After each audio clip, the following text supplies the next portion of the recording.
Hi అండి, welcome to our channel. ఈరోజు మన వీడియోలో పెసరట్టు అందులోకి కాంబినేషన్గా అల్లం పచ్చడిని చూపిస్తున్నానండి. ఈ కాంబినేషన్ చాలా బాగుంటుంది కదండి. ముందుగా పెసల్ని 4 నుంచి 6 గంటల సేపు నానబెట్టుకోవాలి. ఎక్కువసేపు పెసల్ని నానబెట్టుకోవడం వలన అరుగుదలకి చాలా మంచిదండి. మొలకలు వచ్చిన తర్వాత పెసరట్టు చేసుకుంటే మరింత రుచిగా ఉంటుందండి.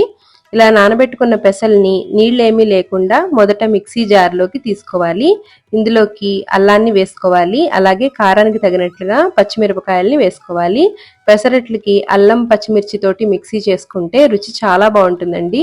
అలాగే 1 టీ స్పూను జీలకర్ర, రుచికి తగినంత ఉప్పు వేసుకుని కొద్దిగా నీళ్ళని వేసుకుని మిక్సీ చేసుకున్న తర్వాత కొద్దిగా పసుపు వేసుకుని మిక్సీ చేసుకుని ఒక బౌల్లోకి తీసుకోవాలి. అల్లం పచ్చడి కోసం ప్యాన్లోకి నూనె వేసుకుని 1/2 కప్పు ఘాటు తక్కువగా ఉండే పచ్చిమిరపకాయల్ని చిన్నగా తరిగి వేసుకోవాలి. అలాగే 1/2 కప్పు అల్లం తరుగుని వేసుకుని రెండింటిని కూడా 1-2 నిమిషాలు దోరగా వేపి కప్పులోకి తీసుకోవాలి. ఈ అల్లం పచ్చడికి పచ్చిమిరపకాయలు ఘాటు తక్కువగా ఉండేవి తీసుకుంటే బాగుంటుందండి. పోపు కోసం ఇదే ప్యాన్లోకి ఇందులో ఉన్న నూనెలోనే మినపప్పు, ఆవాలు, జీలకర్ర, ఎండుమిర్చి, కరివేపాకు వేసుకుని పోపు దోరగా వేపి పక్కకు పెట్టుకోవాలి. మిక్సీ జార్లోకి చల్లారిన అల్లం, పచ్చిమిర్చి, నిమ్మకాయ సైజంత చింతపండుని నానబెట్టుకుని వేసుకోవాలి.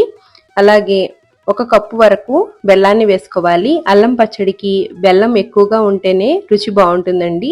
బెల్లం మీకు నచ్చినట్లుగా చూసి వేసుకోవచ్చు. రుచికి తగినంత ఉప్పు వేసుకుని కొద్దిగా నీళ్ళని పోసుకుంటూ చట్నీని మెత్తగా రుబ్బుకోవాలి. వేపి పెట్టుకున్న పోపుని చట్నీలో వేసుకుని కలుపుకోవాలి. రుబ్బి పెట్టుకున్న పెసరట్ల పిండిలో తగినన్ని నీళ్లు వేసుకుని బాగా కలుపుకోవాలి. పెసరట్ల పిండి మరీ జారుగా అయితే ఉండకూడదండి. కొద్దిగా రొట్టె పిండిలాగా ఉంటే బాగుంటుంది. ఇప్పుడు పెనం మీద ఉల్లిపాయతోటి ఈ విధంగా రుద్దినట్లయితే అట్టు బాగా వస్తుందండి. పెనం బాగా వేడైన తర్వాత ఈ విధంగా 1 గరిటెడు పిండిని పెనం మీద వేసి అట్టు కింద తయారు చేసుకోవాలి. నూనెతో కంటే నేతితోటి పెసరట్టుని తయారు చేసుకుంటే రుచి చాలా బాగుంటుందండి.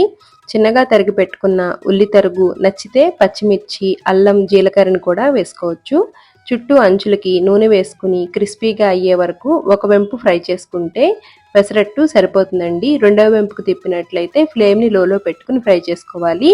లేదంటే ఉల్లిపాయ ముక్కలు మాడినట్లుగా అవుతాయండి. ఈ విధంగా పెసరట్టుని తయారు చేసుకుంటే రుచి చాలా బాగుంటుంది. Thanks for watching.